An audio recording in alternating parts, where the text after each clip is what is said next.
What can yoga and mindfulness, these traditions, these ancient traditions, can teach us about how to live consciously and live in a better way in these kind of everyday modern situations like the instability of summer? Hi, and welcome to Yoga Stories Project. Each session, I talk with yogis about their life and practice. I do this to inspire and empower you to bring yoga and mindfulness into your life. Who am I? I'm Hunter Clark-Fields, Mindfulness Mama Mentor. I coach smart, accomplished, overstressed moms on how to cultivate mindfulness in their daily lives. I've been practicing yoga and mindfulness for over 20 years and have taught thousands of women worldwide. When we think about yoga, we think about a path to living with more ease and more consciousness, like a higher living path, more conscious living. And when we look at yoga and what it really is, one of the definitions of yoga is a union of opposites. Yoga means to yoke or to bring together. So a union of opposites really implies a sense of balance, a sense of give and take. And I've been thinking about this recently because we're in this right now as I record this, and when I release we're in the summer season. This is like the heart of the summer. And this is a season for parents and for many of us that has a certain sense of instability about it, right? Like for me in my life, I traveled internationally for 10 days and I was home for a week, and then I was up with for family events and a memorial service for 9 days, and then I'm home, and then I have visitors. And your summer may look a lot like this too, right? So what can yoga and mindfulness, these traditions, these ancient traditions, can teach us about how to live consciously and live in a better way in these kind of everyday modern situations like the instability of summer? And I mean, there's also the craziness of the media and everything that's going on in the world. I mean, there's a lot to react to and respond to that can bring a sense of instability into our lives in this season. Our children who may be in school most of the year are home, and everybody's sleeping late and differently, and you have visitors coming and going and all of that. So there's what can yoga, what can mindfulness teach us about how to live well in the midst of all this instability? And I'm a lifelong student, and I want to learn these lessons as well, of course. But we think about this idea, right, of union of opposites, of give and take, right?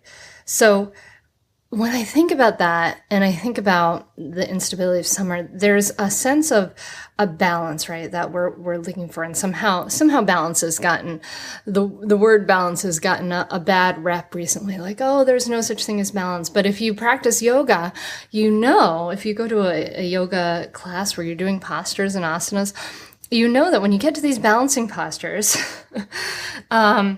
you are wobbling. It's a constant. And I'm doing this now as I record this, I'm coming up into a tree pose, but it's a constant wobble, back and forth. It's a constant shift and a constant readjustment, right? We tilt slightly to one side and we tilt slightly to the other. And so let's not look at balance as a bad word. Balance is a good word. It's about shifting sort of back and forth. It's about taking those elements, those opposites, and uniting them, right? Bringing them together. So summer, we've got all this outward stuff happening. We've got so much happening. I was talking yesterday to a coaching client, and she's got this crazy busy summer where she's had all these guests come and stay in her house, and then she's going on vacation, and then she has more guests coming into her house. And it's like all this outward stuff, right? This outward service, giving, connection with others, which can be really great stuff, right? But in order to find balance with that and to balance that kind of instability that brings into our life, we have to bring in stability. So, you think about all those elements: guests, vacations, parenting our children home all summer, and in my client's case, keeping her business going as well, in my case as well. So there's all these different elements happening, and there's, uniting this, flexibility we need to have in these moments. Yoga teaches us to unite this, to be flexible, right? To sort of take what's happening, accept what's happening, and be flexible and kind of roll with the punches. But it's also thinking about, again, that idea of union of opposites. So if we've got to have this flexibility, we also need stability too. Okay. We also need some stability and some grounding in a season that may be more. And maybe you're listening to this in the fall or the spring, but often we have these seasons in our lives that have more instability and more change happening. So in your life, how can we be flexible enough to respond to these situations and stable enough inwardly to stay grounded in them? In our sort of habitual response, right? If we have no yoga or mindfulness training, or we're just starting on this path, is that we, as human beings, our response to the instability of the world is to try to control the outward, control everything outward, right? So, and this is something I talked about with my client as well, is like we try to control that outwardness. So we want to, we control, some people control their house. So it's very, very neat and tidy, and that's something they control. Some people control their eating. Some people try to control their children. Like, if I can control what they're doing and what they're saying, we try to control the outward conditions. But looking at that union of opposites, right? There's a balance in our culture, and our tendency at large is often to control these sort of outward conditions. But how can we look at our lives and balance the inward conditions? So what are the inward conditions that you can bring some stability inward, right? So if our outward experience of the season or the summer is that there's a lot of rockiness, how can we bring some stability into our inward experience? So it's a balance of flexibility, rolling with things, letting go, in fact, of some of that outward control, right? Because if we just simply can't control everything when everything is all up in the air. But balancing that flexibility within the inward stability actually requires like a sense of discipline, right? And a real stability in ourselves. So it's kind of this paradox that in order to be able to respond with flexibility to all these outward conditions, that we need to have some real discipline, right? Some real discipline inwardly. So with my client, we work on, we have really developed for her, and it's also very true for myself, that I need the inward discipline of my own meditation practice, because then I am not being pushed and pulled by my own mind, which has a tendency towards, natural tendency towards like anxiety and depression, things like that, very normal.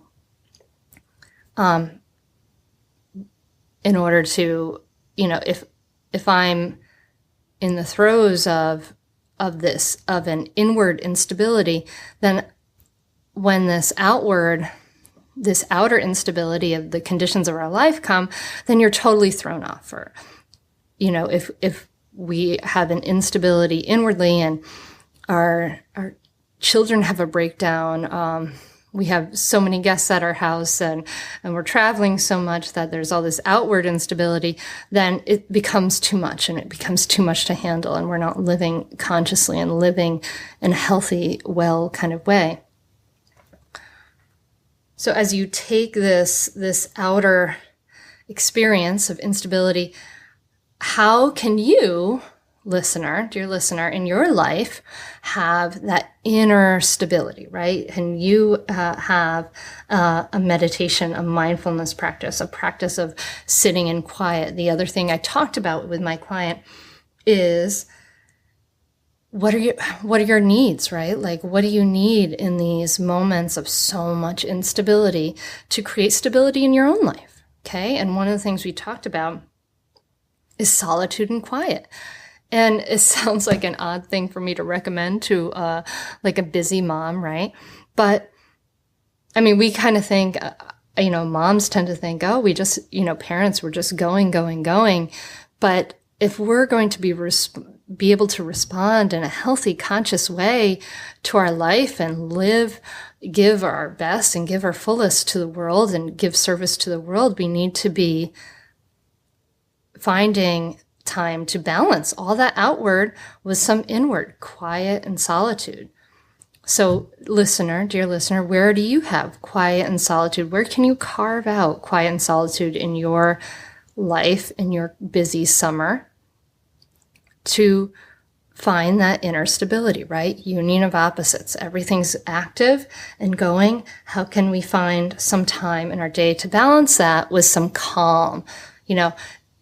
We think about, actually, it makes me think about the conditions of the news and the media and all the police shootings and the Black Lives Matter movement, all of this, the presidential election, all of this, like, you can almost think of it like there's all this heat out in the world, right? There's all this fire, there's all this anxiety, there's all this worry, there's all this like heat, right? So how can we respond to this best? Maybe with some action, yes, but also with instead of having we have all this heat, so how can we balance that? We need to balance that with some pockets of cool, with some pockets of calm. So you, as a listener to Yoga Stories Project, you may be able to introduce these pockets of calm in your own life, right? So then you can become a pocket of calm for other people, right? Become that peace that you want to see in the world. And then once we have this discipline, and I really encourage you to have your own mindfulness practice. Sit in quiet. Take a timer for 3 minutes. Try that out. Email me at hunter@hunteryoga.com. I'll give you my guided 3-minute meditation. Easy, no problem.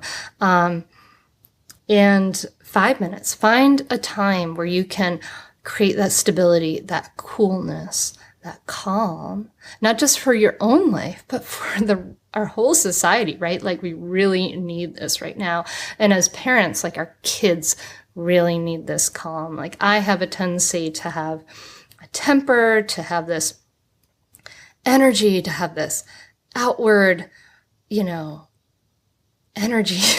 Energy is the best way for me to say it, but it can be energy in a really positive way, but it could also be energy in a really negative way. And so for me, I need to balance that energy with these pockets of calm. And so I start every morning with sitting meditation, and you can do it too. It's, you can do it.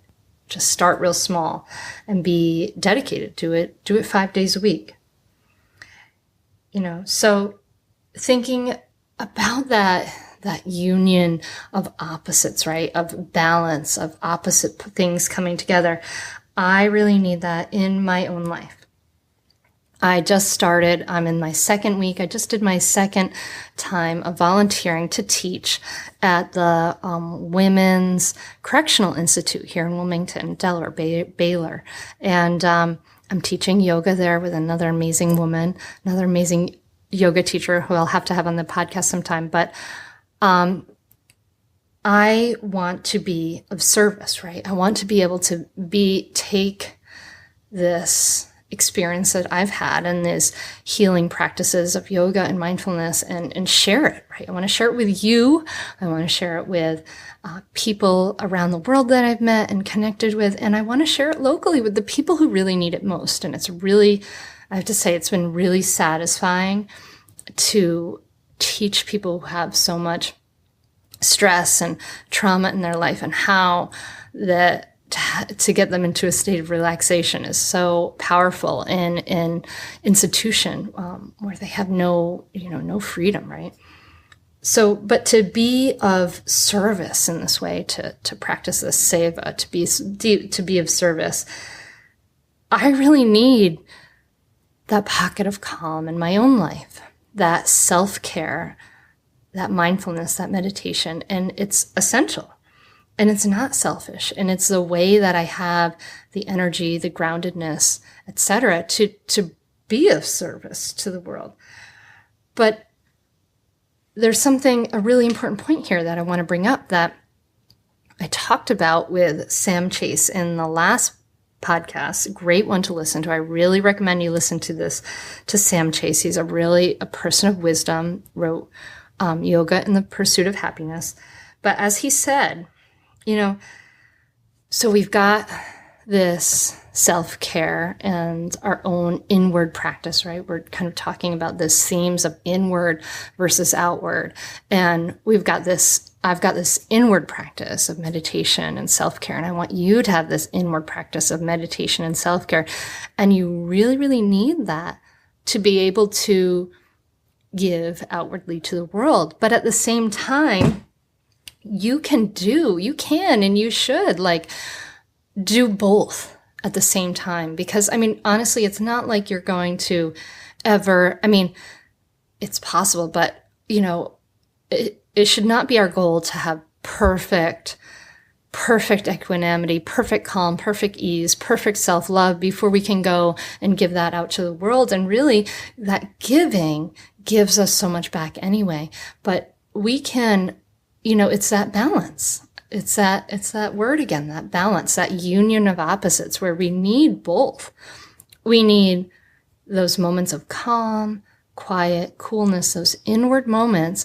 We also need to be giving outward, like giving of ourselves in some way. And it doesn't mean that I'm telling you to go volunteer at your local prison, but you can give food to the homeless person you see. You can give an extra tip. You can be generous. You can give your time to a friend that needs you. So we can and we should, right, do both of these at the same time. And honestly, if you think about it, it's there's sort of a myth out there, right, that we should have perfect self-love before we can love others or whatever, have perfect equanimity and peace before we can give that to others. And we do need that. We do need to have peace in ourselves to be able to give it to others, but we need to also give it to others so we can have it in ourselves. It's that union of opposites. And honestly, we're never going to totally achieve completion in either of those realms, right? Like someone who gives out in the world and is working to help others achieve peace, stability, economic stability, whatever they're doing. It's not like the job is ever completed and then you have fulfillment. Done. Okay, I'm done with that. Everybody's got peace in the world. I'm good. I'm good, guys. I'm good. Peace in the world. It's done. Or, on the opposite end, it's not like, you have perfect self-love and peace and equanimity in yourself. They we need both of those. We need to unite, bring that union of opposites, bring the outward and bring the inward together. So this takes us back to summer. How is your summer going? Or how's your season going? Where you have instability in your life in this season, wherever you're listening, whenever you're listening to this, how can you provide some stability? Okay. And as we practice, maybe moving towards some inner stability with a mindfulness practice, some inner stability, maybe with some time in quiet. It might just mean setting aside some time to like read a book or have a quiet day, or it may mean, seeing if someone can watch your kids for the day and you go for a walk by yourself, whatever it is. Like, how can you find these pockets of inner quiet and inner stillness in your day? And I really talk about that stillness and quiet because if you're a parent like I am, you need that. Kids are so loud. They're so noisy. They're kind of chaotic. They're totally immature, right? By definition. And in order for us to be our best, we need to have these moments of silence, moments of stillness, and moments of quiet. So when are those moments for you? I worked with a client and we helped carve out that moment during her son's nap time. He was young. He was like 2 years old, and it wasn't going to happen for her first thing in the morning, not yet. And so we carved that moment out in her son's quiet nap time. And to do that, and it wasn't easy, right? She needed some support to do that. And one of the ways we supported her doing that is like we made out a goal setting chart, and you can do this too. Like, where if this is something that is missing in your life and you want to bring this into your life, you can set out a chart, like where you check, you color in a box every day for doing your maybe 3 minutes of meditation for 2 weeks. And at the end of 2 weeks, you get yourself a massage or buy yourself some flowers or dark chocolate, whatever it is, right? Sometimes it takes like discipline to create a habit. Sometimes it takes support. Sometimes you need to reach out and get help to make some of these changes that will really nourish you. So how can you build stability into your life? How can you build those moments of quiet? At the same time, so you need that discipline, that stability. At the same time, how can you be flexible in this crazy season? How can you be flexible with, say, your mindfulness practices? Like, you may have noticed, I work with people my clients who have, developed a mindfulness practice, and it's so important. And it gives them so much stability and ease and peace and things. And then something happens, like you're going on vacation and people are visiting your house. And it's like, well, how can we be flexible in that moment? So what might it look like for you to be flexible, but also to get your needs met as well? Like, being flexible doesn't mean that you just give up all taking care of yourself. Sometimes, if you're having a moment where you're going on vacation, you're away from your home, you're away from your routine, it might mean you go for a quiet walk for 5 minutes by yourself. I encourage you to have these conversations about your needs for maybe quiet and solitude with your partner. Have conversations with your kids. Tell them what you need. Guys, I really need to have some time where I'm having some quiet, where I'm having some alone time. I know a person who puts on headphones and listens to music in the midst of her family time for a little while, just to kind of give herself some space, right? To give herself some space in those moments. And that's a form of self-care. So how can you be flexible in your practice? And how can you be flexible? And flexibility can be a challenging thing, right? Like in your life, like, can you be late to something? Can you let go of some of the plans? Can you see what others want? Open yourself up a little bit more to the moment and to the season of what is happening, and talking about your needs, but letting go of sort of some of the control of the outward. So balancing that outward and balancing that inward. One of the ways you can really bring wellness and balance into your life and contentment into your life when things are unstable and changing is to make sure you're really taking care of your body. When you take care of your body, you're taking care of your mind. If you've ever seen a picture of the nervous system, right? It's not just your brain. It goes down your spine. It goes through every, all the way out to your fingertips, all the way out to your toes. As you create happiness and contentment and well-being in your body, you're creating that in your mind. And part of this practice of mindfulness and awareness is understanding what you need in different situations. I woke up this morning and I sat down, I did my meditation practice, and I've been trying to make a decision.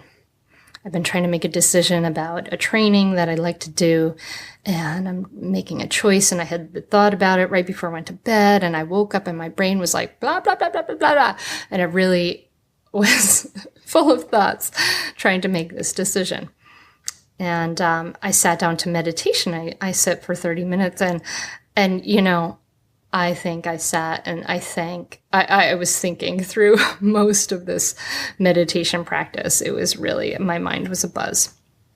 And I was coming back to my breath, but my mind was really abuzz. There was a lot of energy. So I took myself out. I said, what do I need right now? And I went for a run.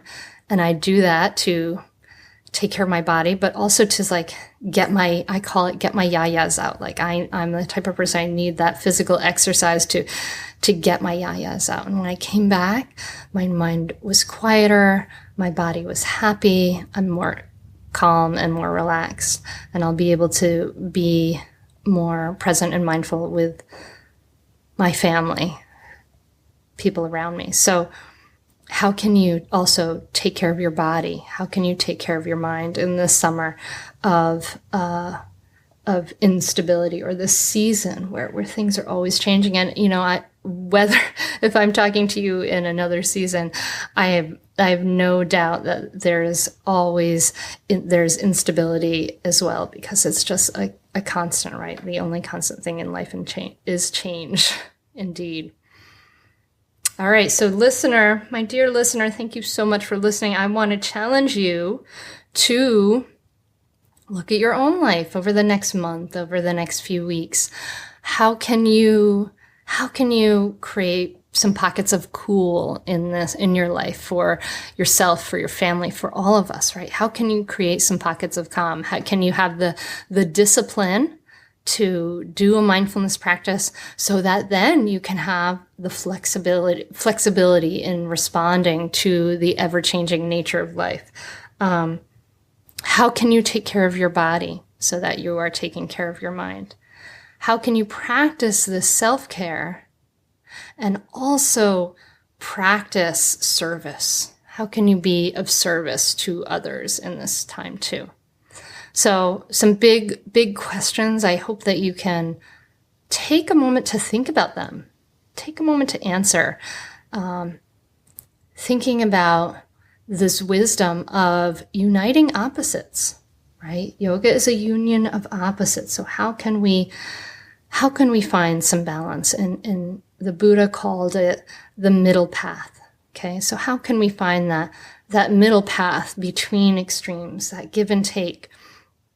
When you find yourself leaning one way, I invite you to really let go of any shame, blame, or judgment that you might have for yourself, and just say, oh, I'm leaning this way. That's where I was this morning. Oh my gosh, my brain is abuzz, right? I'm really leaning this way. How can I bring in the opposite? How can I bring in some calm, some cool, and bring it, bring myself over the other way so I can walk through that path in the middle? And if you're on the extremes, like if you're, everything's gotten crazy, well, just notice that. Say, wow, things have gone this way, right? Things have gone this way. How can I bring in some of the opposite? How can I bring that in? And you can do it. There's nothing, don't let those barriers, those perceived barriers stop you. Like, make those moments, make that time for yourself. Look at the service that you're already doing in the world, acknowledge that, and get some joy from that. And also balance it with that inward. Balance it with that inward, my friend. So that's it for today. I hope you enjoyed my crazy rant on yoga and balancing outward and inward. If you did, I would love if you could let me know. Let me know by the best way, of course, is to leave a review on iTunes, but also let me know by emailing me, hunter@hunteryoga.com. In fact, if you leave a review on iTunes and then you email me to let me know and send me your street address, you will get one of my lovely handwritten notes that I've been sending out. And I want to give a shout out. I want to give a shout out to my friend who left me a note on the car in Rhode Island. Your note really touched my heart. It really made me feel great. And I don't know if you want me to say your name on the air, so I'm not going to, but I really appreciate that. It means so much to me. So thank you very much for taking the time to write that note. And to everybody else, to you, dear listener, I am so grateful for your ears for this podcast. I appreciate you listening. I hope it really helped you. I hope that as I share my voice, I can be of service. It's something that at times I've had a lot of fear and anxiety about. It's just sharing my voice. But I hope if I do share my voice, it helps you. Let me know if it does. And if you're interested in talking, in one-on-one coaching, looking into that, just go and to hunteryoga.com and you can look at work with me. There's information about it there. You can always email me at hunter@hunteryoga.com. And I think that's it. Thank you so much, my dear friend. Balance. Think about bringing together those opposites in your life and walking that middle path. And from my heart to yours, I say namaste.